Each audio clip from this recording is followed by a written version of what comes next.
Many years ago, in a noisy compound in Umola, where people's lives were so intertwined that if one person sneezed, the whole compound would shout, "Bless you." Two couples lived side by side, pretending to be friends, but secretly they were competing in everything. On one side were Fortune and Stella, always smiling as if life owed them a trophy. And on the other side were Victor and Goodness, who were equally loud, equally proud, and equally determined never to allow anyone outshine them. At first, it started almost like play. When Stella bought a new Ankara with small glitter stones, Goodness would appear the following Sunday with a lace that looked like it was plucked straight from a disco hall.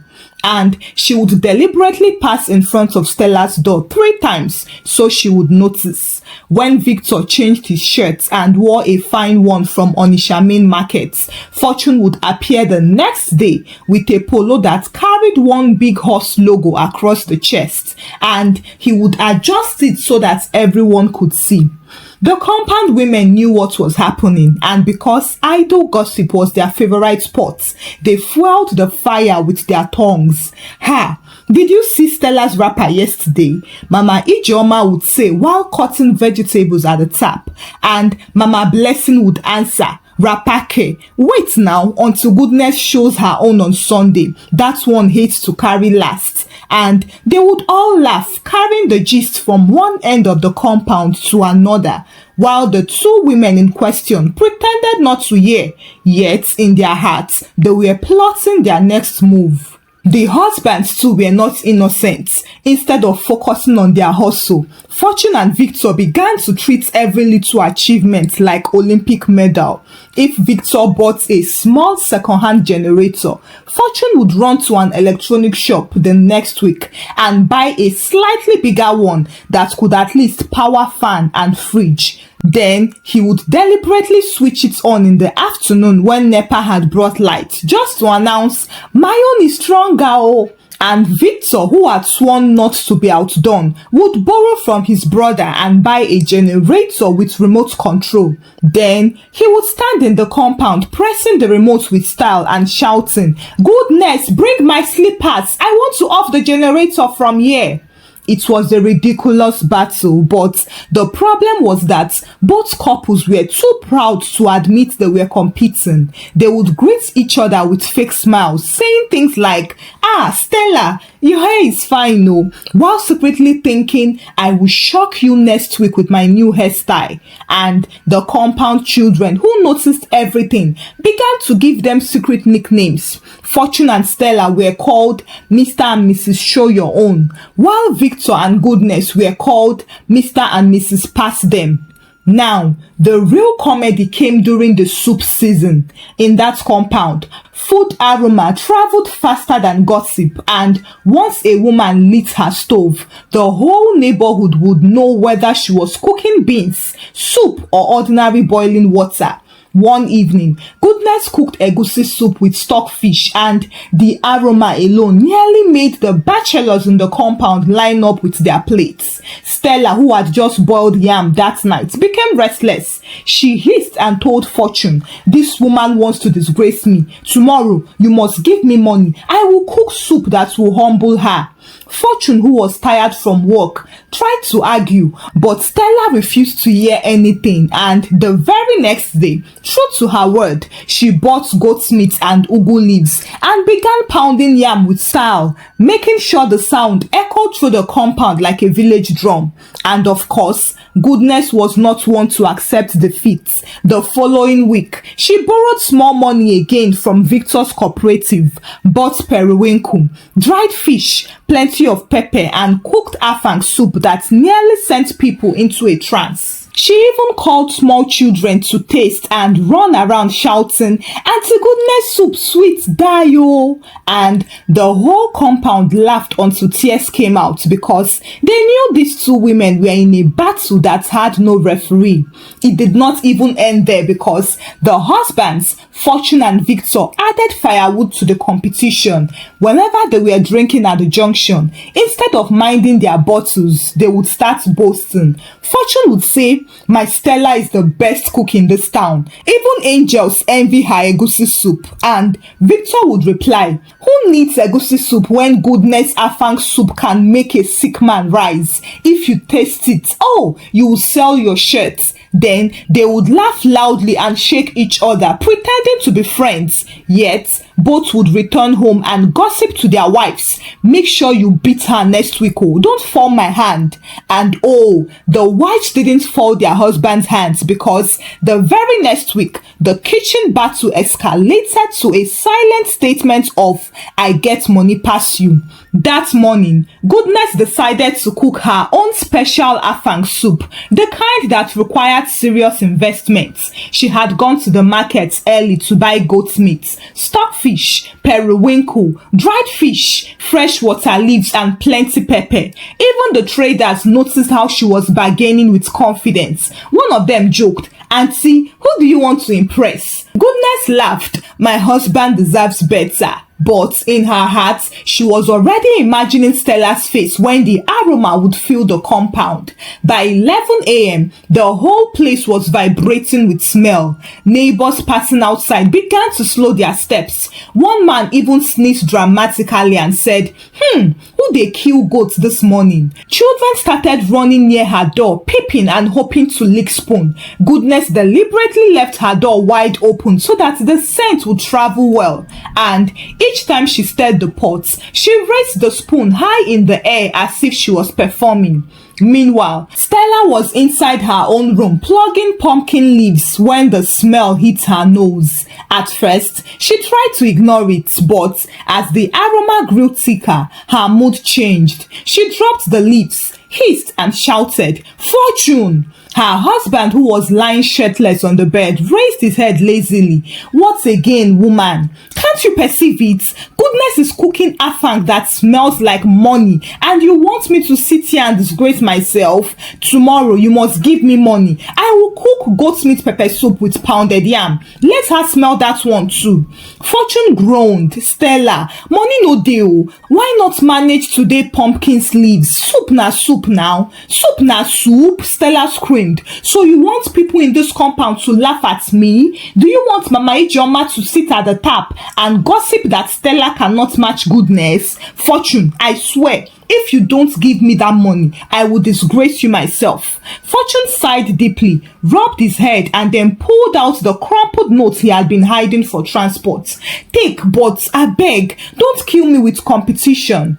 The next day, the compound witnessed what people later called the Soup Olympics. Stella carried her big black pot out, washed goat meat so loudly that it sounded like a threat, and then pounded yam in a way that echoed through the walls. Bo, bo, bo.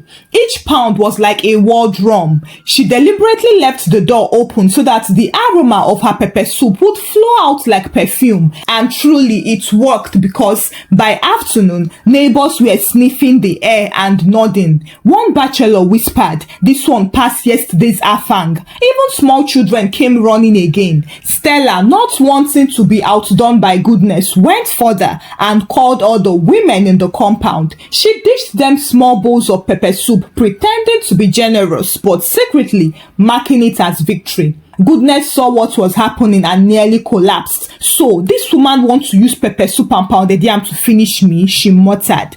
But she held her smile tight and whispered to Victor, don't worry, I will humble her next time. From that day, the kitchen turned into a battlefield. One week, Goodness would cook ogbono soup with assorted meats. The next week, Stella would cook nsala with catfish and invite the neighbors. Their doors became like restaurants, opened wide with aroma pouring out like gossip. And of course, the gossip truly poured.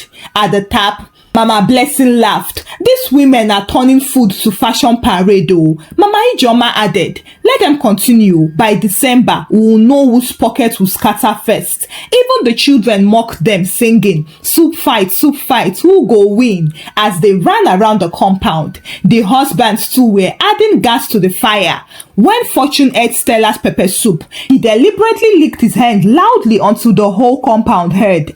"Ah, this soup is heaven." And when Victor ate Goodness's afang, he also made performance. He stood at the corridor and said, "If you eat this food, angels will dance for you." The competition became so ridiculous that even visitors noticed. One day, a pastor came to pray for a neighbor and was almost choked by the aroma of goat's meat from Stella's room and ogbono from Goodness's door battling in the same corridor. He prayed quickly, fanned his face and muttered, "These women will use soup to enter hellfire." However, the soup battle was only the beginning. By the time the women finished competing with soups, their minds shifted to the next arena, fashion. Whoever dressed better automatically carried respect, whether she had food at home or not. One Sunday morning, Goodness stepped out for church in a sparkling lace she claimed came straight from Lagos Island. The gown was so loud that the sun bounced off it, making her look like she swallowed a disco ball. As she walked past the corridor, neighbors commented playfully, "Ah, Goodness, abeg reduce the shine oh, afternoon never reach for sun to come out." Stella, who was already dressed in a plain Ankara, froze by her door. She watched Goodness deliberately sway her hips as the lace glittered like borrowed diamonds. She hissed, "So it has reached this level. She wants to shine more than me in this compound. Fortune!" Her husband was adjusting his tie inside the room when he answered, "What again? Tomorrow you must give me money.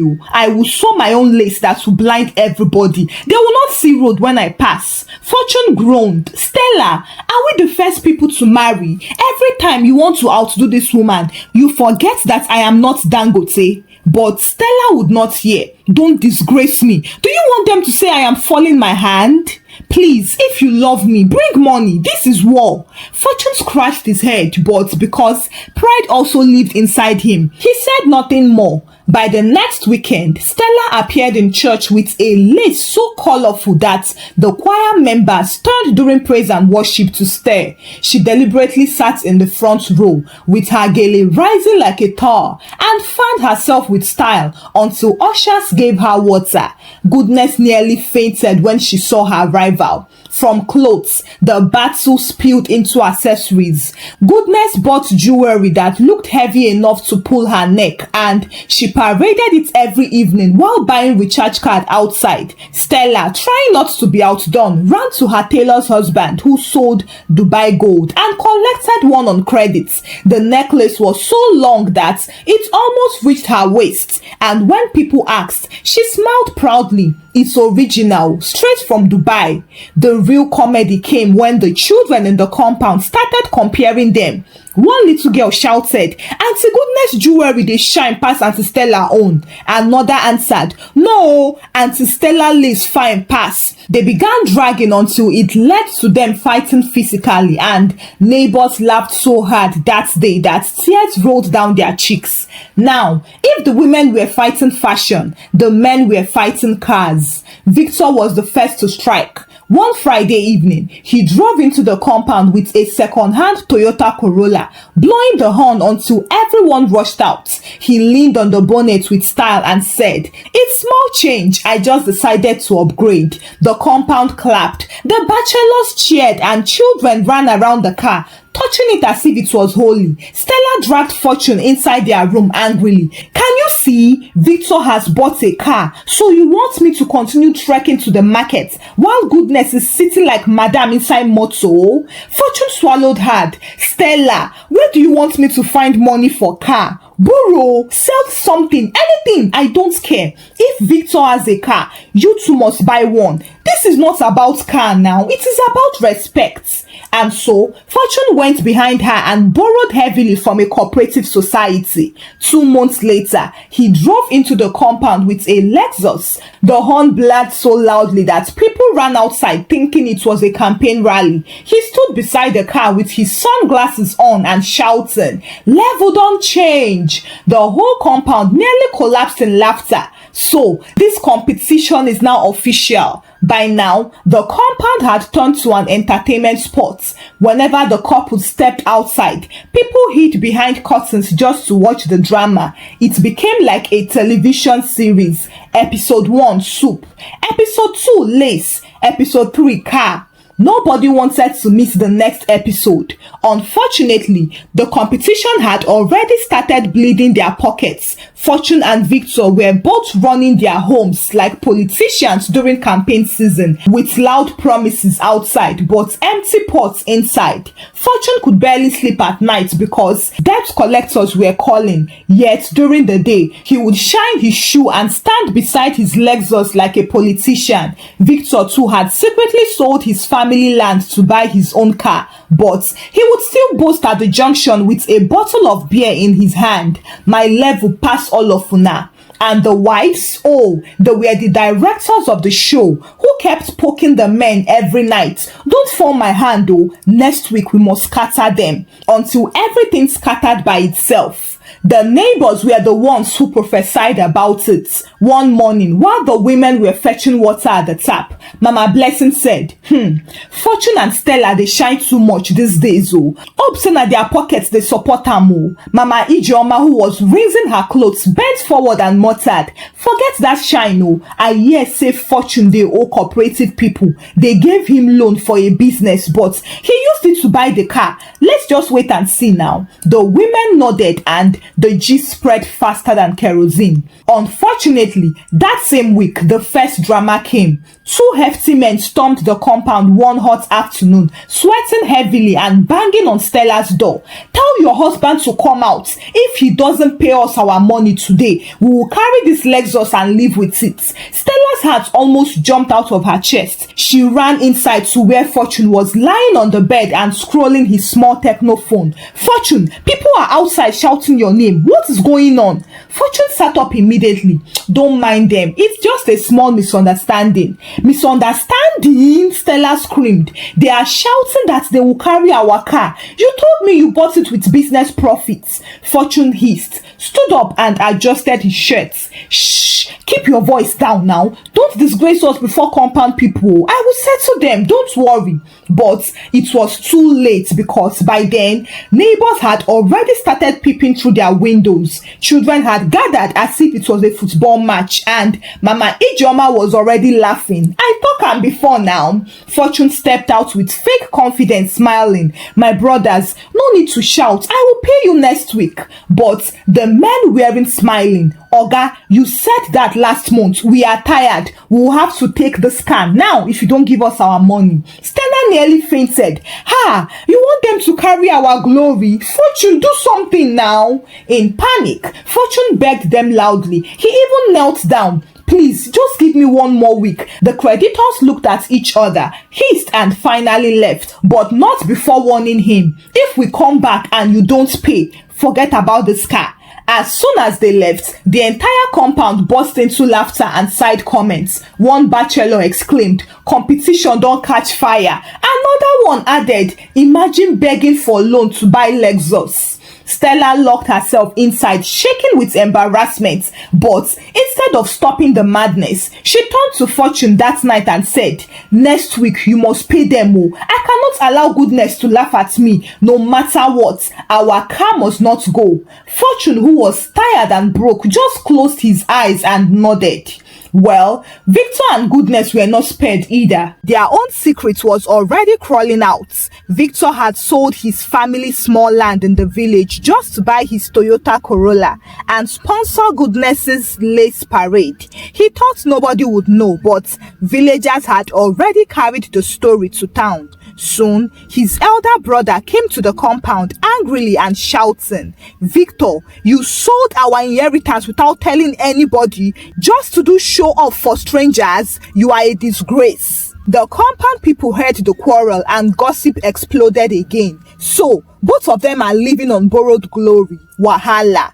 Goodness too had her secrets exposed. One evening, Stella saw her polishing her Dubai gold necklace under the corridor lights and she mocked her. So you are still cleaning that fake jewelry. If you bend it too much, it will just break. Oh, Goodness flared up immediately. Shut up, it is not fake. My husband bought this from Lagos. But the children who had sharp ears had already heard and were chanting, fake, fake, fake, until she chased them with broom. The laughter was too much, and even neighbors who tried to hide their smiles couldn't contain it. It was clear that the two couples had gone from compound models to compound comedians, and the rivalry was now hurting them more than helping. Fortune could barely eat because of debt collectors. Victor had quarreled with his family, while Stella and Goodness were growing thinner, as they were always calculating how to outshine each other with the next show. Even when money wasn't there, the compound people, instead of pitying them, just folded their arms and waited. One man said, "This film is sweet, oh, but the ending will be sweeter. Let's watch and see." And truly, the ending was still coming, because Goodness soon decided to throw a birthday party for her daughter Precious. To her, it wasn't just a birthday. It was an opportunity to prove once and for all that she and Victor were the number one family in the compound. From the beginning of the week, she started announcing it loudly. On Saturday, everybody should prepare. Oh, Precious is turning 6 and we must celebrate her in style. There will be DJ, canopy, plenty rice, goat meat and small chops. I bet you have never seen a party like this before. Neighbors nodded politely, but in their minds they were laughing. This woman never learned. She still wants to use birthday to do Olympic again. Victor, who was already owning debts, scratched his head in silence. Goodness, where do you want us to see money for all this canopy and DJ? But Goodness flared up. Shut up! Don't embarrass me, oh. You think Stella will not be watching? If we don't do this party big, she will laugh at me till next year. Even if you have to borrow with confidence. Victor knew he would not have peace if he refused, so he sighed deeply and went ahead to borrow more money. The long-awaited Saturday came, and by 10 a.m. the compound had turned into a carnival. A white canopy stretched across the open space. Plastic chairs were lined up neatly, and music was booming from speakers, so loud that even people 2 compounds away began to gather. Children wore party hats, women tied wrappers, men stood around with bottles of beer, and smoke from jollof rice pots filled the air.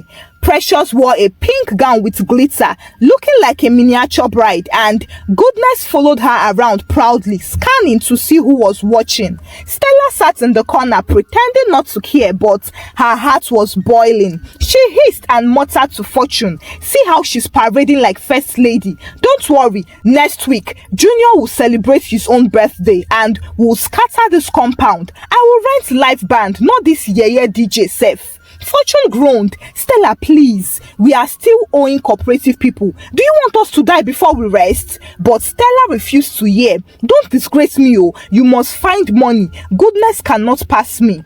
The party was going well. There was enough rice, meat, drinks, and children were dancing booga under the canopy, when suddenly the atmosphere changed. 3 men in dark glasses walked into the compound, followed by a policeman. They went straight to Victor.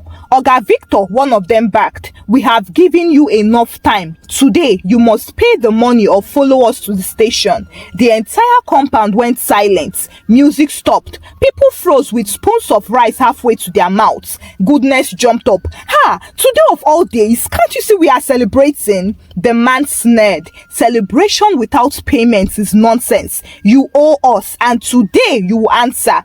Victor stammered, Please, give me till Monday. I'll pay you, I promise." But the policeman cut him short. "If you don't have the money now, we are carrying you." The crowd gasped. Goodness began to wail. My enemies want to disgrace me, oh." She grabbed her wig with both hands and sat on the floor crying. Children ran about in confusion. Some even started laughing at the drama. One little boy shouted, "Uncle Victor, pay your money," and the whole compound burst into laughter. As if that wasn't enough, while people were still murmuring, another creditor stormed in, this time for Fortune. "Where is that man with Lexus?" the man shouted. His voice voice was louder than the DJ speaker. "If he doesn't pay me today, I will carry the car out of this compound." The crowd screamed again. People turned in shocked and looked at Victor and Fortune. Stella almost collapsed. "Blood of Jesus, not today," she cried. Mama Ijeoma laughed loudly. "I said it now, I said it. The way these people were competing, it must end in disgrace." Now, the compound was like a marketplace. 2 families, 2 predators, 1 policeman, and a whole audience watching the drama live. The DJ quietly packed his wires and slipped away, muttering, "No be me go play music for disgrace, oh." Finally, Victor agreed to follow the men to the police station. He staggered as if the ground would open and swallow him. Goodness cried louder, rolling on the floor, but nobody pitied her. People just shook their heads and whispered, "You see, this is what competition does." On the other side, Fortune begged his creditor until his voice cracked. "Please don't carry the car. If you carry it, my enemies will laugh." The man sneered, "Oga, your enemies are already laughing since. Better find my money, oh." By the end of the day, the birthday party had turned into a compound-wide gossip. No one talked about Precious's new age or the rice they ate. All they talked about was the disgrace. Imagine using party to cover debts. Competition has no finish line, but shame has won. These couples are now official compound clowns. After the disgrace at the birthday party, life in the compound was never the same again. The neighbors had gotten free entertainment, and now, every evening, instead of watching TV, they gathered outside to laugh and recount the drama. "Did you see how the police dragged Victor like a small goat?" Mama Blessing would say, and Mama Ijeoma would reply, "Abeg, forget Victor own. The one that sweets me past was when Fortune knelt down in front of his creditor, begging like a choir boy. If you see the way his face bent, Then everybody would burst into laughter until tears rolled down. The nickname spread quickly. Victor was now called Station Boy because he had been taken to the police station that day, while Fortune was christened Mr. Car Loan. Even the children joined in. Whenever they saw him, they would run around chanting, "Uncle Carlone, Uncle Carlone," and ran away before he could catch them. Stella and Goodness, who once prided themselves as queens and madams of the compound, now became shadows of themselves. They no longer walked proudly or cooked soup with open doors. Instead, they tiptoed to the kitchen quietly, praying that nobody would notice them cooking okra with only crayfish. Their fine wrappers were now folded inside boxes, waiting for better days, but the better days refused to come.